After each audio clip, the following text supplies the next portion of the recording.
Longtemps, j'ai cherché d'où provenait cette force. Cette force qui nous pousse à rentrer dans l'arène. À balayer d'un revers la pression qui nous submerge. Une détermination de fer dans un gant de velours. Écouter, motiver, recadrer, ajuster sans cesse les moindres détails, les petits riens qui transforment les rêves en exploits. Pour certains, cette force vient d'en haut. Pour d'autres, elle vient de l'intérieur. C'est ce qui nous rassemble, ce langage qui nous unit, ce qui nous permet d'amener une équipe vers le succès, sous les applaudissements de nos fans. J'ai longtemps cherché d'où provenait cette force, et la réponse est une évidence. Adafo Media, l'excellence, la perfection, la précision, la référence de la sous-région. Adafo Media, le futur, vivons-le ensemble. Alassane Diallo à la réalisation. Merci à Lamine Sidibé. Merci à vous tous à l'international. Mohamed Diaby réalise cette émission ici à la radio. Continuez à réagir. Mesdames et messieurs, le contact s'affiche juste en bas de l'écran. Si vous nous écoutez à la radio, le 00224 657 39 13 13. Sinon, ça se passe également sur Facebook, sur Twitter, avec entre autres Sola Media qui relaye cette émission sur les réseaux sociaux. Continuez à réagir, mesdames et messieurs. Menu, je le disais tantôt, l'actualité dominée par ceci, du côté de Zérékoré, les travailleurs donc de la Seguipa traversent des moments difficiles.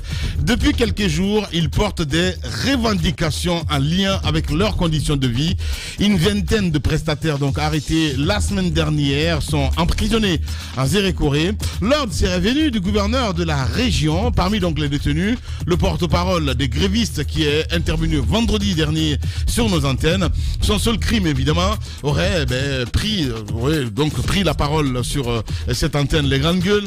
Nous remettons évidemment le sujet ce matin dans cette émission. La parole à l'adjoint du chef personnel de la Seguipa, Michel Chonomou, qui va intervenir ce matin dans cette émission. Et nous allons joindre également André Pogomou. Il est le directeur donc du personnel du côté de la Seguipa. Il va intervenir successivement dans cette émission, les GG. Beaucoup de réactions ce matin avec les auditeurs évidemment. Nous allons partir avec ce premier message qui nous parvient. C'est de Mohamed Fofana du côté du RPG Arc-en-Ciel. Bonjour les grandes gueules, l'État doit éviter d'agir avec le cœur. Il n'y avait aucune urgence donc à démolir l'ancienne résidence de Kotoselou. J'ai l'impression que le CNRD veut démystifier donc l'homme Selou et par ricochet démystifier donc la vieille classe politique. Il est important de comprendre que cette mission est exclusivement réservée au peuple de Guinée. Dit ce matin Mohamed du côté de RPG Arc-en-Ciel, Mohamed Fofana donc. On reste avec Suleiman Konaté du côté de l'UFDG aussi qui nous écrit. À cette période des assises nationales où le gouvernement de la transition invite donc les Guinéens à se parler et se dire la vérité et se pardonner, c'est le moment donc que le CNRD a choisi pour envoyer donc les bulldozer de la honte, du mépris et du désespoir, détruire donc les maisons des honnêtes citoyens guinéens. On n'arrivera jamais à construire la paix en institutionnalisant donc l'injustice, dit ce matin Suleiman Konaté du côté de l'UFDG. Beaucoup de réactions avec vous auditeurs. Nous partons avec ce autre message qui nous parvient. Bonjour les grandes gueules, bonjour à vous. C'est M. Bangoura Aboubakar Youssouf depuis Nongo. La transition où le CNRD ne travaille plus avec la justice, qu'ils ont appelé comme boussole, qui orientera donc chaque citoyen depuis le 5 septembre, dit cet auditeur. On va rester dans le sillage avec cet autre également qui nous écrit. Bonjour les GG. C'est M. David Camara depuis Bessia Port 2. Bon retour à toi Lamine. Je sais que le séjour a été merveilleux. Lamine, je pense que le CNRD commence à rater le coach et c'est le moment donc pour Doumbouya de réorienter la machine du CNRD, dit cet auditeur. Merci à Moussa Ibn Aminata depuis Cancan. Lamine, dites à tes hommes de laisser Ahmed Kourouma développer son idée. Merci. Allez, on reste avec cet autre également qui nous écrit. Lui, c'est Mansaré depuis Dubreka. Prompt rétablissement à Tamba avant de démolir donc ces bâtiments délabrés ou pas. C'était mieux de laisser la justice rendre son verdict. Attention, le CNRD, le mur. Voilà, dit cet auditeur. Merci. On reste toujours avec cet autre auditeur également qui nous écrit sur le 657 39 13 13. C'est bonjour l'équipe des Grandes Gueules. Bonjour Maki Premier. Félicitations à Espace pour le trophée remporté. Mention spéciale à Antoine. De l'autre côté, pendant qu'ils organisent des simulacres d'assises, ils démolissent la maison familiale de Cédou Dalin Diallo sans aucune décision de justice.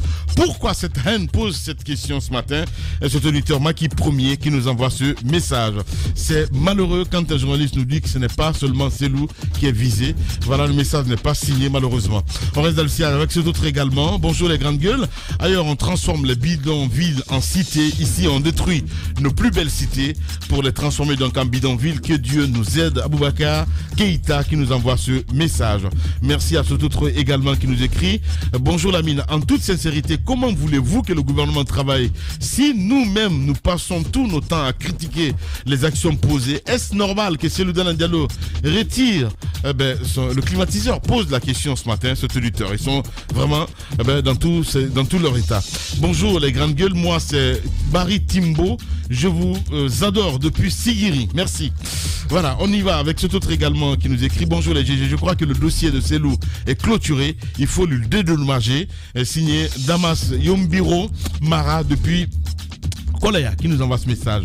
Beaucoup de réactions ce matin, cet autre également de la part de Amadou Barry. Pourquoi les gens qui ont défendu donc la contestation qui démolit donc les bâtiments, encore vraiment les Guinéens méritent pas cette vie? Le CNRD avait donné beaucoup d'espoir. Voilà, dit cet auditeur, même si j'essaie de reformuler un petit peu, parce que là, c'est autre chose. Bonjour, Amara Kandela Sila, depuis Dixon Tengilinta, je veux dire à Ahmed Kourouma que s'il n'est pas guinéen, nous, quand même, nous le sommes. Voilà. Alors, la Guinée n'est pas un pays sauvage qu'il arrête. Voilà, dit cet auditeur ce matin, mon cher Ahmed Kourouma. Voilà, c'est des vrais gens, hein. Oui, mais c'est voilà. Marrant comment une expression qui t'appartient, que tu as donnée, on me l'attribue. C'est drôle. Mais j'ai dit en 2008. On avait entendu l'état sauvage. Absolument. Voilà, il faut qu'ils écoutent nos auditeurs. Voilà, c'est aussi simple que ça. Allez, on part avec cet autre également qui nous écrit du côté de Kissidougou, pardon. Gekedou, il nous écoute de ce côté, il nous regarde à la télévision. Bonjour les GG, c'est la politique qui suit Selou. Doumbouya va passer et Selou arrivera. Et retenons que la boussole est cassée. Tamba Félix Kako Kamano depuis Gekedou qui nous envoie ce message. On reste avec toujours avec vous sur nos différentes plateformes. Nous allons essayer de nous transporter maintenant avec la régie. Alpha Moussa Makadiabi également qui nous écrit. Bonjour Lamine, bonjour à toute l'équipe. Bienvenue après un très long séjour au Fouta. Franchement, je crois que vous allez passer 2022 là-bas. Je tenais donc à féliciter Antoine Kourouma pour l'organisation parfaite de cette soirée, pour les journalistes et à tous les lauréats de la boîte à d'infos. Prochaine édition, nous demandons un prix spécial, Lamine Girassi, et non un prix d'honneur. Voilà. Alpha Moussa Makadiabi. En fait, j'ai une question à te poser, Lamine. Allez, on continue dans le sillage, mon cher Ahmed. C'est le temps des auditeurs, mon cher Ahmed. Oui, je sais, mais j'ai juste une question à te poser. Oui, vas-y. Est-ce qu'elles sont aussi belles qu'on le dit? Qui ça? Là-bas. Ben oui. Elles sont magnifiques. Eh ben, Alpha l'a dit, hein. Ne me fais pas parler. Si Koro l'a dit, c'est que c'est vrai. Il l'a dit, hein, Alpha Condé. Voilà. Donc, ça veut dire, vive les femmes du Fouta et tout ça. Ça sera bien. Voilà. Elles sont belles. Il paraît qu'elles sont vraiment sublimes. Il a dit ça, Timmy Madina, exactement. Voilà. Voilà. Qui nous manque un petit peu. Koro. Allez, on reste toujours dans le sillage. Peut-être même qu'on va l'entendre dans les grandes gueules. Hein. Ah ouais. Oui, j'ai entamé des discussions un petit peu pour l'avoir en interview. Ça serait une grande première. Voilà. Parce il a jamais donné une interview dans les grandes gueules. Non, pas du tout. Hein? Donc j'essaie de contourner certaines situations pour essayer de l'avoir. Et mon cher ami, on verra bien cela avec Inch'Allah. entre autres. Allez, on y va avec ces auditeurs. Paté Kourou qui nous écrit bonjour, le calvaire d'hier est de retour aujourd'hui. Continuera-t-il demain? Et pour toujours, pose la question à cet auditeur. La Guinée ne mérite pas ça. On est dans un peuple souverain, mature et prêt pour le développement. Le vent du 6 septembre a changé de direction, d'espoir ou désespoir. Dieu sauve, #espace GG évidemment sur Facebook. On reste avec cet autre également qui nous écrit du côté de la Côte d'Ivoire. Bonjour Lamine, bonjour à toute l'équipe. J'aime à le dire, ce n'est pas une preuve de santé mentale de vivre dans une société malade. Juste de dire que le peuple guinéen malheureusement est en proie à l'injustice, à l'hypocrisie. Je pense le jour où le colonel se rendra à l'évidence que ça serait trop tard. Malheureusement, notre mère Guinée est loin de sortir de l'ornière avec ses autorités en conflit avec les règles de droit. Alassane Sow depuis Abidjan qui nous envoie ce message. On reste avec cet autre également qui nous écrit sur Twitter. Et là, Kadali Girassi qui nous écrit CNRD est devenu la boussole de... Ce n'est plus la justice. Quel est l'agenda caché du CNRD. Pourquoi cette précipitation? Démolir une maison qui est en justice incroyable, dit ce matin. On reste avec vous maintenant sur Twitter, évidemment, avec Alucine Fadiga qui nous écrit: entre le patrimoine bâti et le ministère de l'Habitat, qui donne des ordres à qui? Pose la question ce matin sur Twitter. Sur Alpha Condé, c'est Kourouma, ministre de l'Habitat, qui cassait. C'était lui sur le terrain. Qu'est-ce qui a changé? Pose la question ce matin à Alucine Fadiga. On reste avec Koultoumi Baha également qui nous écrit: qu'est-ce qui se passe en Guinée? Pose la question. En 40 ans d'administration, vous habitez dans une maison pendant 50 ans. Vous êtes malade avec une retraite maigre. Un beau jour, on vient vous vider de cette maison. Ceci est très grave pour un État, dit ce auditeur Koultoumi qui nous envoie ce message. On reste avec CC Jean-Louis qui nous envoie également: bonjour les grandes gueules, bonjour à toute l'équipe. Je n'ai pas trouvé nécessaire la démolition de la maison de Selou Dalein Diallo pendant que le dossier est devant la justice. Les cadres de patrimoine bâti donc se mettent à casser. La justice est-elle la boussole pour où le CNRD? Pose la question ce matin. Auditeur. Voilà, beaucoup de réactions. On va revenir un peu plus tard avec quelques messages évidemment que vous avez bien voulu laisser là. On va continuer le débat, mon cher Ahmed Kourouma. Voilà, on parle du Simandou, cet accord cadre, hein, on a vu à la télévision, mais c'est plutôt Roby. Voilà, allez-y, mon cher ami. Bien entendu, une révision grandeur nature de cet accord Simandou. Il vous souviendra que cet accord Simandou avait été signé et paraphé sous Alpha Condé. Je me souviens très bien que les députés avaient été convoqués un week-end, samedi, dans une assemblée extraordinaire où ils avaient paraphé et signé finalement un accord qui était un accord très déséquilibré, un accord qui a été revu par le CNRD et, en 6 points, mais 5 points sont très importants. Dans le premier accord, il était question qu'il y ait la construction du chemin de fer Beila-Forêt-Caria et la construction du port de Moribaya, je crois, c'est à Forêt-Caria, sauf que l'État devait récupérer le port après 35 ans. C'est-à-dire que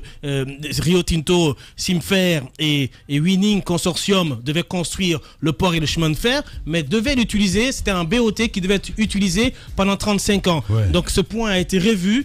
Désormais, les chemins de fer et le port va revenir de facto, la gestion va revenir de facto à l'État juste après les constructions. Le deuxième point de cet accord parle évidemment aussi du délai de construction de ce port et de ce chemin de fer qui était prévu pour finir en 2025, un an de moins. Désormais, ça va finir en 2024. Il faut aussi signaler que dans l'ancien accord, il était stipulé que l'utilisation du chemin de fer devait être exclusivement pour le transport des minerais seulement. Le nouvel accord stipule désormais que ce n'est pas seulement que les minerais qui vont être transportés sur ce chemin de fer. Désormais, ce chemin de fer va être multiservice. Non seulement on va utiliser pour transporter les minerais de chemin de fer, mais les populations pourront aussi l'utiliser, c'est-à-dire qu'un train à usage multiple va être mis sur ce chemin de fer, et donc les produits agricoles, les hommes, en tout cas tout le service lié à l'utilisation d'un chemin de fer et d'un train va être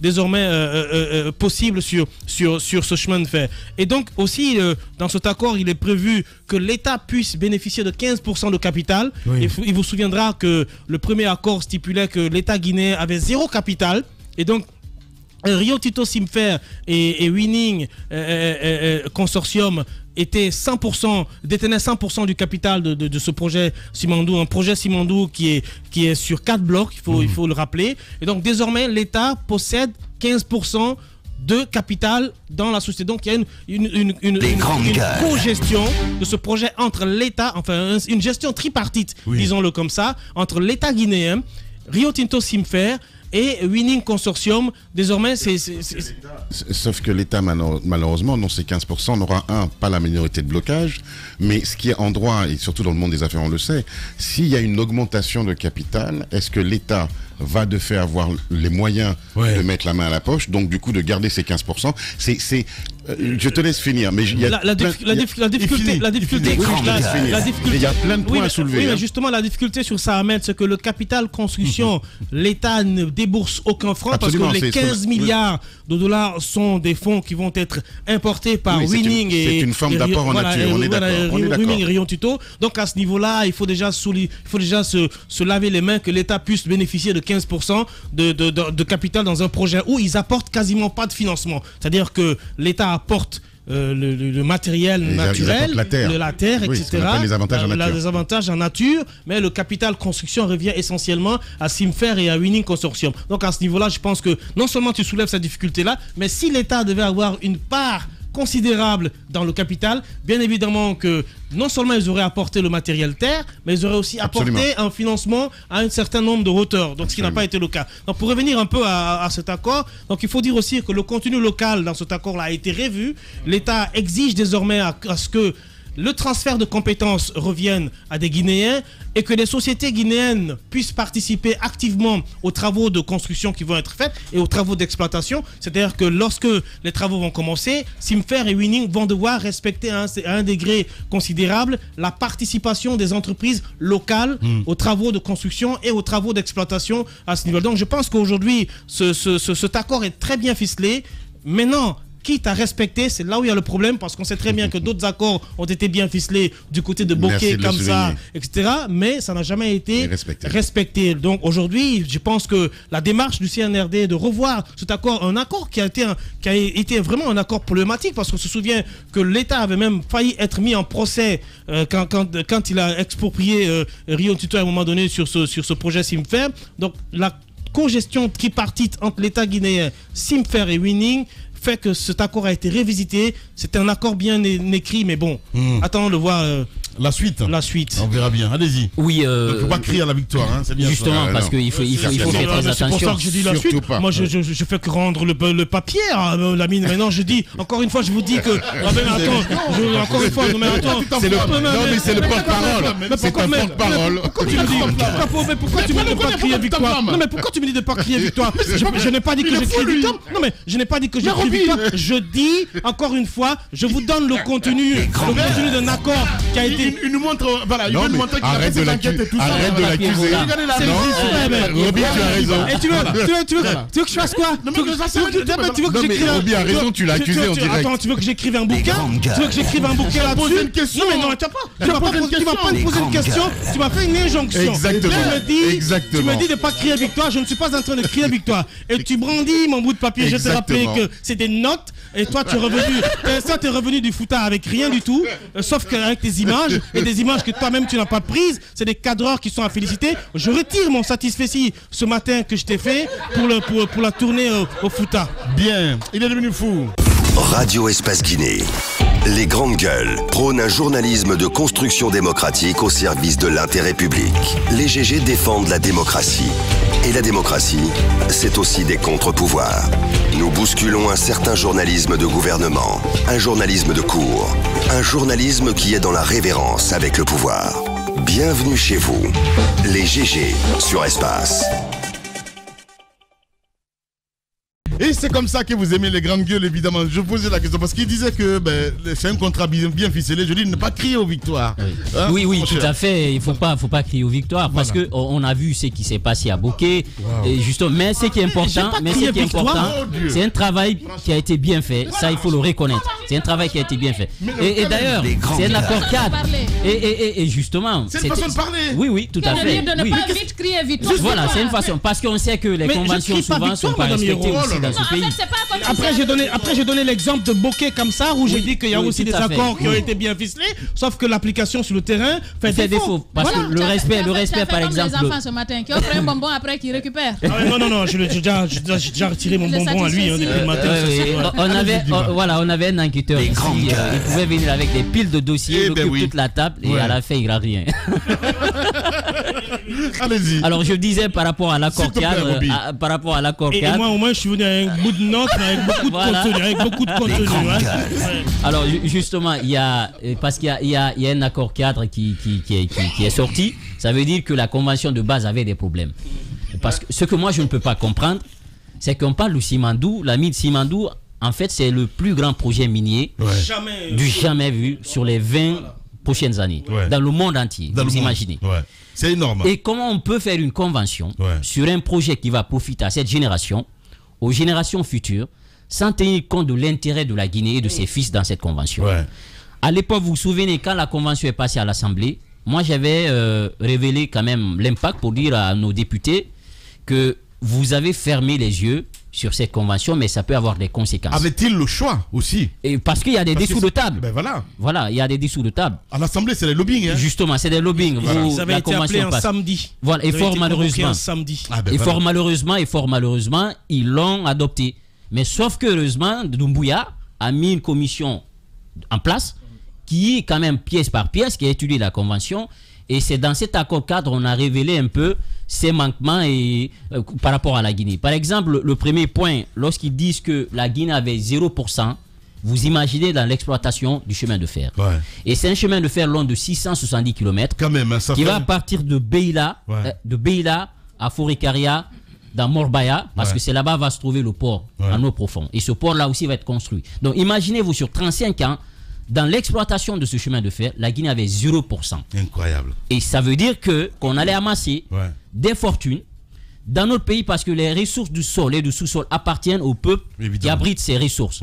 Et donc les Guinéens n'allaient pas tirer profit. Donc la commission a dit attention, il faut que la Guinée ait quand même une part dans l'exploitation. Donc c'est ce qui a amené cette entrée, il faut rappeler, qui est gratuite et non diluable. Donc ça veut dire que la Guinée ne paye rien, mais c'est nous qui fournissons les choses. Donc il y a quand même un avantage pour nous. Il n'y a jamais de gratuité, mon cher. Oui, mais quand même nous avons les ressources. Et ça d'abord, je pense que c'est ce qu'on va exploiter. Donc la Guinée, c'est dit dans l'accord 4 que ça va être non diluable et donc c'est une entrée gratuite. Donc justement, voilà, c'est ce qui est dit dans l'accord 4. Et donc ça, ils sont obligés de... Voilà, non diluable. Donc ils sont obligés de le respecter. Donc ça veut dire qu'on a 15%, Rio Tinto Sinfer à 45%, et Winning Consortium à 45%. Donc sur les 100%, nous avons 15%. Et ce qui est avantageux dans tout ça, c'est que la gestion, justement, voilà.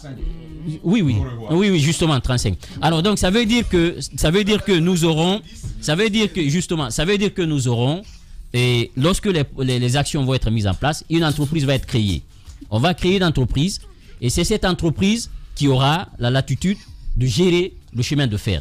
Et imaginez, l'entreprise va être gérée par la Guinée, par l'État guinéen. Donc ils ont créé en tout cas des actions et l'entreprise va être créée et cette entreprise sera gérée par l'État guinéen. Donc ça, c'est un avantage pour nous. Deuxième chose, c'est par rapport un peu au chemin de fer. Parce qu'on avait dit que sur les 35 années, et il y avait un problème parce que Rio Tinto même allait payer l'utilisation du chemin de fer.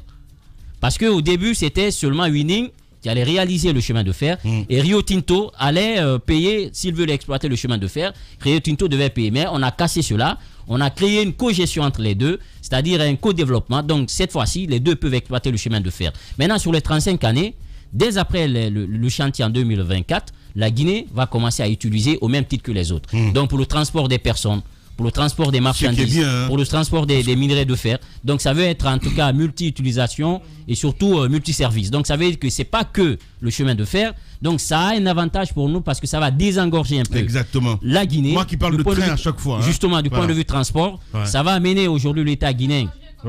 Parce qu'il faut préciser, est-ce que ce chemin de fer servira d'autres... Justement, c'est ce qui est prévu dans l'accord cadre. Non. Dans la convention de base, sur les 35 années, c'était seulement pour le minerai de fer. Maintenant, dans l'accord cadre, cette fois-ci, on dit qu'on rend un peu multi-service et multi-utilisation. Ça veut dire que les personnes, justement, voilà, donc que les personnes et les marchandises et les biens, ils vont l'utiliser. Et mieux sur les 35 ans, parce qu'on avait dit c'est après 35 ans qu'on allait l'utiliser, mais cette fois-ci, dès après la construction du chemin de fer, la Guinée va commencer à utiliser ce chemin de fer. Excuse-moi 2 secondes. Excuse-moi 2 secondes. Lamine, TGV où? TGV où? Parce qu'on dit que, je veux dire, là, ça serait multi-usage. Tu es un rêveur, mon garçon. Comment ça, je suis rêveur? Tu sais que pour le TGV, il faut quand même construire des rails spécifiques. On en est loin. Si déjà on a des rails qui datent des années 50 façon construction, on pourra dire alhamdoulilah. Et toi, tu veux un TGV? Non, mais on est en Guinée. On est en Guinée. Non, mais c'est une nouvelle construction. Ça veut dire Madame Hiro, Ça veut dire, Madame Hiro, que tu pourras prendre ton véhicule, aller à Forêt-Carrière vite fait, prendre le train, aller faire une émission à Espace Zérécoré et revenir. Bien. Donc, je disais sur l'actionnariat. Je disais sur l'actionnariat, par exemple, que l'administration, c'est la Guinée qui va gérer l'entité qui sera mise en place pour le chemin de fer. Donc ça, c'est un avantage. Et pour finir, parce que dans la convention de base, il n'y avait pas un calendrier précis sur les travaux. Donc cette fois-ci, on subordonne un peu les travaux par rapport au respect d'un délai. Et le délai est quand même adossé à une sanction. C'est-à-dire que lorsque vous ne respectez pas le délai d'exécution, on peut vous retirer le titre. Ouais. La licence. Donc on vous retire la licence. Donc ça veut dire que dans la convention de base était un peu vague sur tout cela. Maintenant, la grosse question aujourd'hui que l'on se pose, c'est l'impact en termes d'emploi, direct et indirect, mais aussi l'externalité, parce que ça va être dans une zone où ça va créer du commerce pour les femmes, et surtout ça va avoir un impact pour les jeunes. Et pour finir, ce qui est aussi important, c'est le contenu local, parce qu'on le dit souvent, et il y aura le transfert de la technologie, parce que les jeunes Guinéens qui seront formés, donc c'est une aubaine pour Alpha Bakar, qui doit aujourd'hui aller vite vers la réorientation des filières dans ces écoles professionnelles pour qu'on ait quand même une main-d'œuvre locale qui peut être recrutée de ce côté, mais également pour les sociétés guinéennes qui auront quand même la capacité de co-gérer ces entités, parce que c'est dit dans l'accord cadre par rapport à l'exploitation du minerai de fer. Voilà, Tamba, Zakari, Milimono, on s'intéresse toujours, on en parle. Cet accord cadre, mon cher ami. Oui, absolument. Mais moi, je voulais je voulais faire un petit focus sur le Simandou. Un petit focus pour surtout rappeler les guerres que l'on a enregistrées sur ce grand gisement. Djiba le disait, c'est le plus important gisement de fer en Afrique. En Afrique. Et ça, c'est important de le dire, encore non exploité. Et dans le monde, pourquoi pas aujourd'hui. Je veux rappeler que le Simandou est fait de plusieurs blocs exploitables. Vous vous souvenez des blocs 1, 2, 3, 4 à l'époque où il y avait beaucoup de sociétés qui se retrouvaient. Rio Tinto Simfer, dont on est, pardon, on est assez, voilà. Donc Rio Tinto Simfer, dont on est en train de parler aujourd'hui, avait déjà accédé à ces blocs en l'occurrence. Finalement, ils vont être pris et attribués à Vale, et puis derrière rétrocéder à Rio Tinto, et ça c'est autour des années Alpha Condé entre 2014 2016, au 4 juillet 2016, lorsque Rio Tinto prend la décision d'officialiser sa renonciation, si vous voulez, à ce projet-là. On en connaît les impacts. Mais revenons très vite à BSGR, Benit Stedmeds à l'époque. Un procès qui a d'ailleurs couru jusqu'à tout récemment. Les blocs 1 et 2, qui commencent en 2005. Il commence la procédure en 2005. Puis en 2008, finalement, il va accéder à ces blocs 1 et 2 du Simandou. Alors, ce qui va faire un problème à l'époque, c'est que le professeur Alpha Condé, il arrive, il prend la décision, contrairement au CNRD qui a dit on ne va rien toucher aux conventions minières existantes, les sociétés minières peuvent continuer à exercer, nous on veut s'occuper de la transition et des choses les plus urgentes. Alpha Condé revisite donc ces contrats-là, et puis un souci va émerger tout de suite, et pour cause bien entendu, un gisement, tenez-vous bien, lorsque Alpha Condé, donc la gouvernance dernière, réussit à avoir cet accord avec Rio Tinto, à l'époque, c'était 20 milliards de dollars. Et ce projet avait été présenté comme le projet du siècle.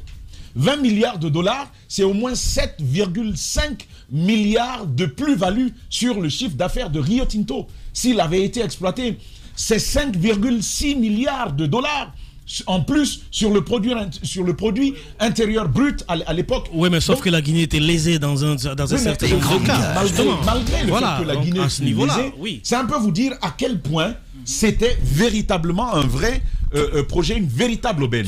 Alpha Condé s'en s'était vanté. Dr Ibrahima Kassori Fofana aussi, on les a entendus sur ce dossier, et tous, nous étions contents de dire, mais 20 milliards de dollars, ça va changer la Guinée, on pourra accéder à de meilleurs services grâce à cela. Mais tenez-vous bien, pour un tel projet qui allait apporter autant de bénéfices à Rio Tinto, tenez-vous bien, ils l'ont acquis à 160 millions de dollars.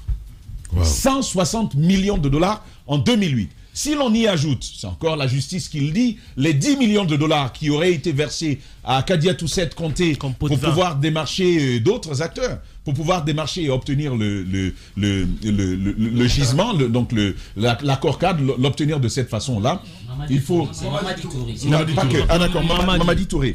Alors, donc obtenir ça, c'est 2008. Finalement, on se dit, il faut revisiter cet accord-là. Mais Lamine, en juin 2016, Rio Tinto va quand même présenter une étude de faisabilité à la Guinée. Et ça va avoir un contre-coup. Le premier impact de cela, c'est que les actions en bourse de Rio Tinto vont être revalorisées.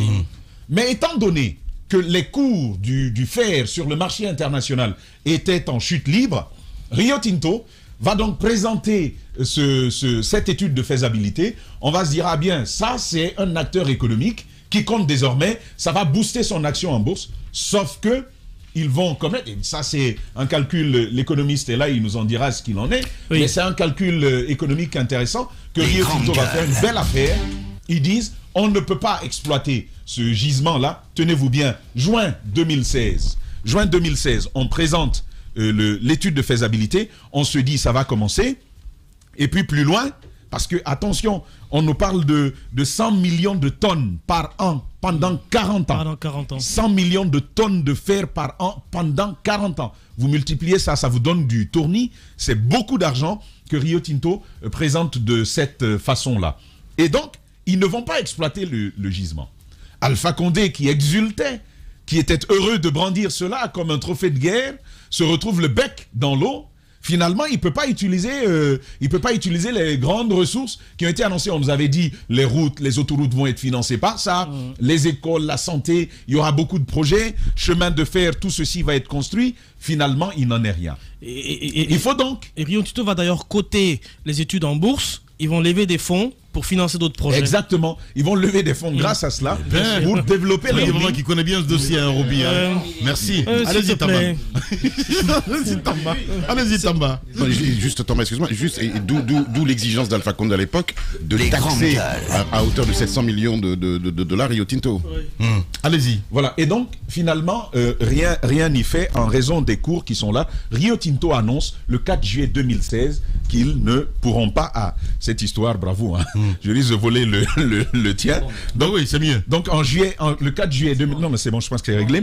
Le 4 juillet 2016, Rio Tinto va annoncer qu'il renonce à l'exploitation de ce gisement de fer tout en le gardant. Ouais. Tout en le gardant. Et on connaît la suite. C'est au moins 500 employés qui se retrouvent dans les rues. Peu après, c'est-à-dire quelques mois après, 500 employés se retrouvent dans la rue, ici même à Conakry, au siège de Rio Tinto, devant toutes les instances pour dire il faut quand même nous payer. Parce qu'il y avait cette histoire de paiement, de plan social, de libération des employés. Pendant tout ce temps, rien n'y faisait. Et puis donc, arrivé à ce niveau, Lamine, je pense qu'il faut quand même saluer ce qui se passe. Ce qui se passe là. Un premier atout, il peut paraître banal, mais on vous dit, le chemin de fer, il va être construit, et dès que le produit va être livré, la Guinée devient gestionnaire de ce chemin de fer. Ça vous rappelle quelque chose forcément? Quand Russell dit, pour le moment, aucun train ne va passer chez nous, ça reste une bonne nouvelle de savoir que la Guinée va pouvoir gérer quand même une voie qui pratiquement traverse la Guinée et le port en deux. Et donc, c'est quelque chose de très bien qu'il faille saluer. À mon avis, c'est une très très bonne chose. Au-delà de l'emploi dont parlait Guiba, qui reste quand même quelque chose d'intéressant, la Guinée va quand même participer aussi au capital. Et pourquoi pas sur la question du contenu local, parce que c'est central. On aura des gens qui seront formés et c'est une aubaine pour Alpha Bakar. S'il va bien s'en saisir, et d'ailleurs il sait le faire, c'est une aubaine pour lui de savoir que le contenu local, parfois on voit juste le financement des projets ou la participation. Mais on vous parle de co-construction. Bien. Sur le chemin de fer, on vous parle de co-développement. Sur la question du contenu local, c'est de la formation pour les Guinéens, notamment pour ces métiers dont on aura besoin sur cela. À mon avis, ça reste quelque chose de fabuleux qu'il faut saluer aujourd'hui. Mais, deux questions persistent. Vous connaissez le mal de la Guinée. La première question, c'est comment on fait pour que toutes ces belles énonciations qui existent à l'intérieur de cet accord cadre puissent être actées. Ça, c'est une première chose. Parce qu'en Guinée, on peut bien se ficher de tous les Guinéens pourvu que l'argent puisse couler. Première chose. Deuxième chose, c'est la question environnementale.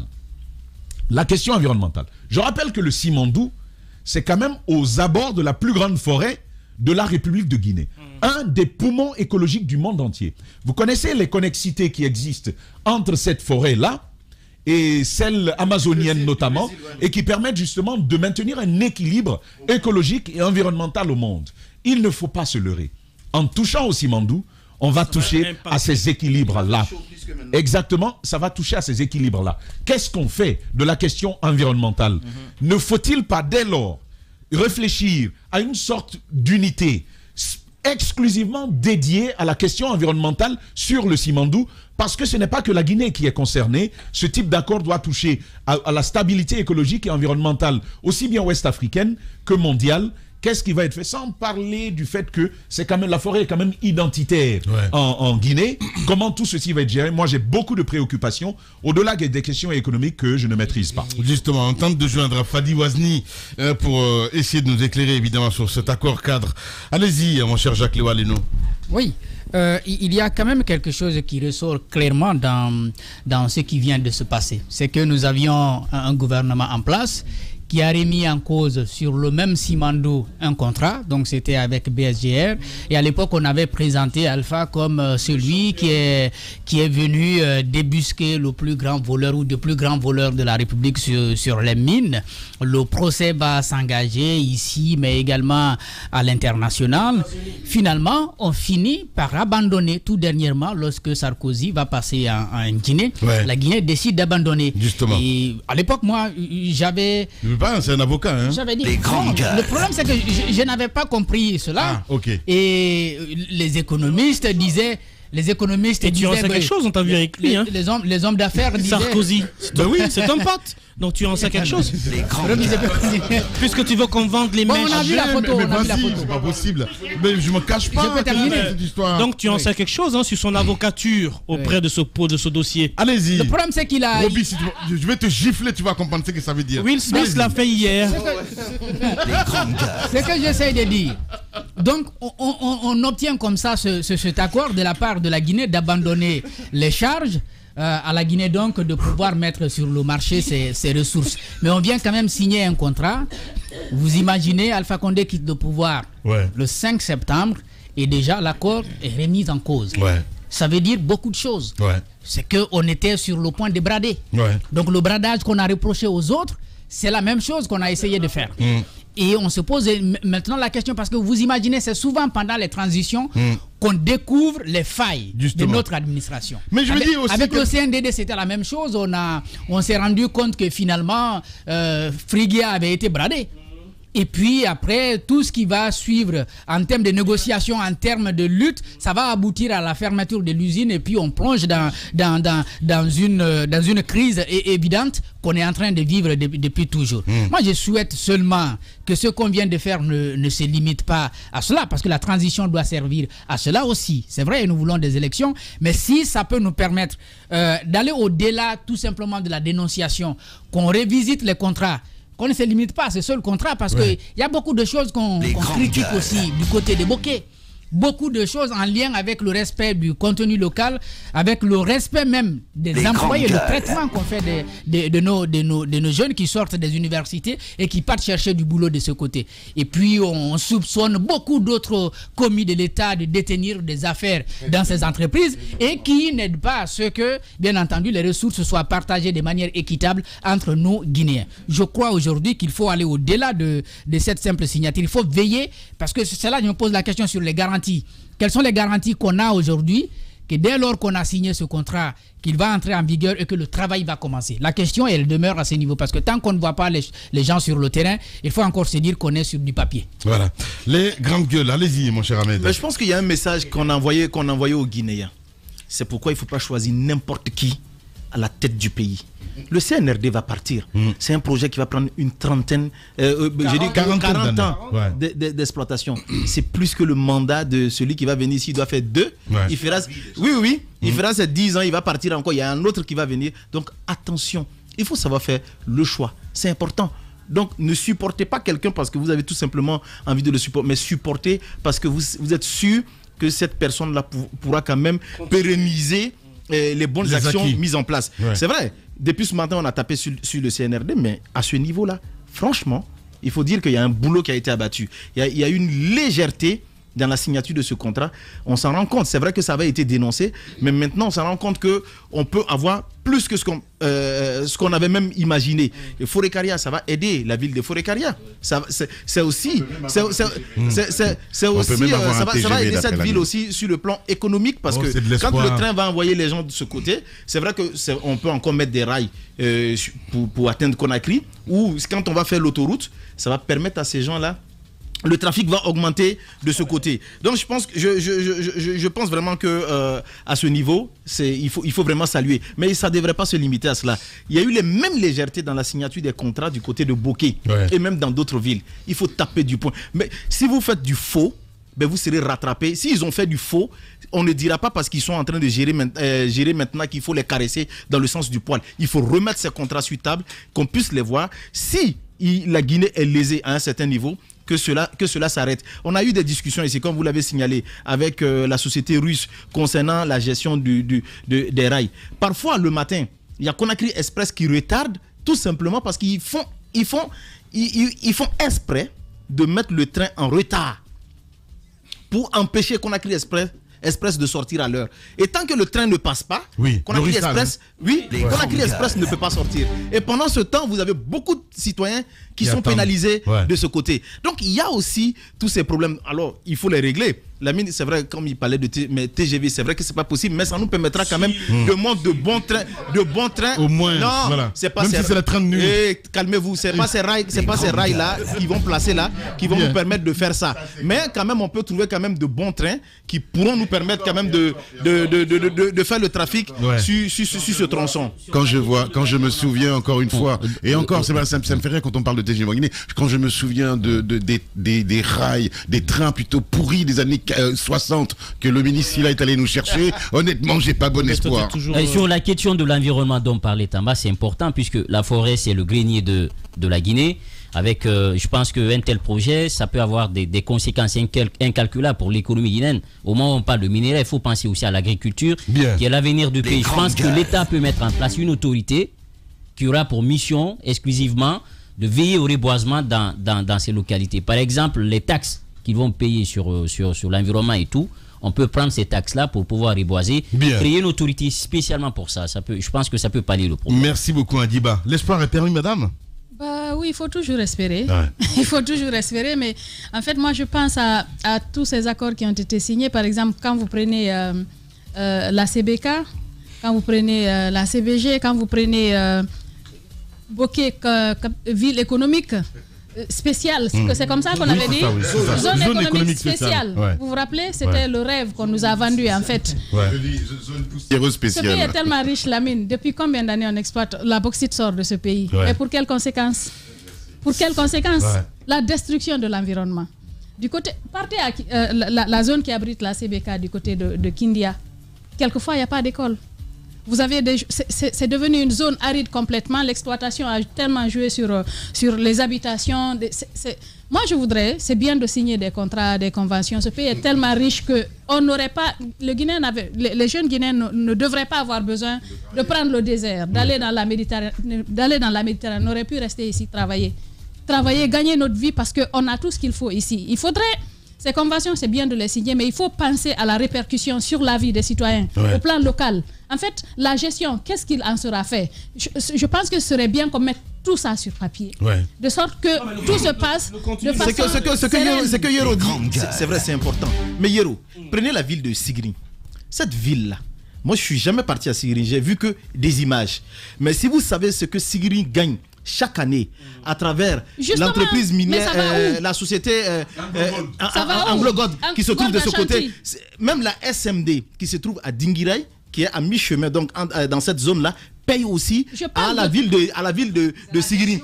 Si vous Sigiri, c'est pas moins de Sigiri par an pour le développement local, c'est pas moins de 25 milliards. Justement, c'est pas moins de 25 milliards. Et qu'est-ce qu'on en fait? On n'en fait rien du tout. On bouffe et parfois c'est bouffé jusqu'à Conakry. C'est vrai. C'est pour faire jusqu'à. Non, mais Et ça fait toujours bouffer. on ne fait rien pour la population. Et après, on veut attaquer ces entreprises minières là pour dire non, oui, justement, c'est pourquoi justement je suis contre certains qui s'attaquent directement à ces entreprises. En fait, et on se souvient ici que dans la zone de Bokeh, ces sociétés minières ne sont pas venues d'elles seules pour s'installer. La preuve est qu'aujourd'hui on parle d'une convention tripartite, n'est-ce pas? Oui. L'État est engagé, mais la gestion des redevances qui seront payées et tout, qui va les gérer? C'est l'État guinéen. Mais c'est bien de se réjouir, mais en fait je suis sceptique par rapport à quoi? Parce que je sais qu'ils vont détruire l'environnement, les populations locales ne vont pas bénéficier, sauf je sais pas, peut-être qu'ils vont nous surprendre pour cette fois-ci. Malheureusement, on est dans une transition et la transition, il pose de bons actes parfois. Parfois, je le dis parce que ce matin, on était sur de mauvais actes qui ont été posés. Mais après, il y aura un régime qui va venir. Nous savons que la Guinée, en fait, la corruption, c'est une gangrène qui est là. On aura du mal à s'en départir. Et je me demande si c'est pas une sorte de bradage qu'on va faire encore. Nos ressources vont partir, mais après, il y aura peu de conséquences sur la vie des populations et ce sera dommage. On pourrait mettre des garde-fous, faire en sorte que la gestion puisse changer. Mais ça m'étonnerait que cela se fasse. C'est bien déjà qu'on ait un chemin de fer parce qu'on en a arraché un autre, Conakry et Kankan. Ce serait bien qu'on en ait un autre, c'est peut-être sera un signe, un bon signe vers le développement, parce que le développement passe par les infrastructures routières, la voie ferrée, ferroviaire, ainsi de suite. En Guinée, on n'en a pratiquement pas, ce qui fait que les citoyens sont en train de souffrir entre Kagbeleng et Conakry, avec Conakry Express, alors que dans d'autres pays, tout passe par la route, par les moyens de communication, les voies de développement. S'il n'y en a pas, on ne peut pas avancer. Je suis d'accord. Allez-y, Antoine. Oui, je vois de l'optimisme ce matin dans ce studio. C'est pas ce qu'ils sont en train de faire de l'autre côté là aussi. Les grandes gueules. Allez-y, Antoine. Oui, je vois qu'il y a de l'optimisme dans ce studio. Tout le monde apparemment semble content de ce contrat. C'est bien beau. Mais je vous rappelle que ce n'est que théorique pour l'instant. Théorique. Ce n'est que théorique. On en parle. Oui, l'accord n'est que théorique. J'attends de voir l'application pour... Il faut bien que ça commence par là. Les grandes gueules. Il y a tellement de documents qu'on a signés dans ce pays. Attendez, il y a eu tellement de conventions. Et ce qui est concret, c'est la pratique sur le terrain. C'est bien beau de vous réjouir. Avant que tu ne parles dans le micro, tu as commencé par écrire à l'école. Laisse-le finir, s'il te plaît, Roby. Franchement. C'est bien. Bravo de te réjouir, mais permettez que je garde mon pessimisme. Parce que moi, à ce niveau-là, c'est ton droit. Sous l'ère Alpha Condé, on nous a miroité beaucoup de choses. On a signé des contrats, des conventions ici. Le peuple s'en est réjoui. Par après, sur le terrain, on n'a rien vu du tout. Sur le cas des mines, surtout sur le cas du Simandou, moi, ce que je déplore, et ça, c'est sous l'ère Alpha Condé, c'est la manière par laquelle Valé est parti. Valé est parti après qu'il y a eu le sang qui a été coulé. Les grandes gueules. Du côté de Zogota. À Zogota. J'ai été sur le terrain, je sais ce que j'ai vu là-bas. Jusque-là, le dossier est à la justice, ça n'a pas été tranché encore. Mais on nous apprend. Parce que. Devant la cour de justice, non, je parle de la Guinée. En Guinée, l'État ne s'exécute pas. Il y a eu des assises. Les grandes gueules. À Zérékoré, on a retiré le dossier du bloc qui était là. Jusque-là, il n'y a pas eu de justice autour de ce dossier-là. On nous apprend des choses par rapport à ce qui s'est passé. Il faut que justice soit faite. À Zérékoré, à Zogota, on a, selon ce qu'on nous apprend, il y a eu des manifestations contre le fait qu'on n'emploie pas les natifs de la ville dans les mines. La manif avait lieu dans le village et par surprise, on a vu qu'il y a eu un soulèvement du côté du siège de Valé où on a tout saccagé. On a saccagé même l'unité centrale qui appartenait à Valé. On ne sait pas où c'est parti. On a eu l'impression qu'il y a eu de l'infiltration de personnes en vue de mettre en mal la société et les villageois. Et ce jour-là, vous avez vu la représaille ou les représailles. On a vu des militaires faire une descente tardivement la nuit. On a tué les villageois à l'époque. On a fait une force commune pour les enterrer. Jusque-là, on ne sait pas ce qui s'est passé. Il n'y a pas eu justice. Si des années après, on nous apprend qu'il y a de nouvelles conventions où on a retiré ces blocs des mains de BGR, c'est BGR qui... C'est BGR, je crois bien.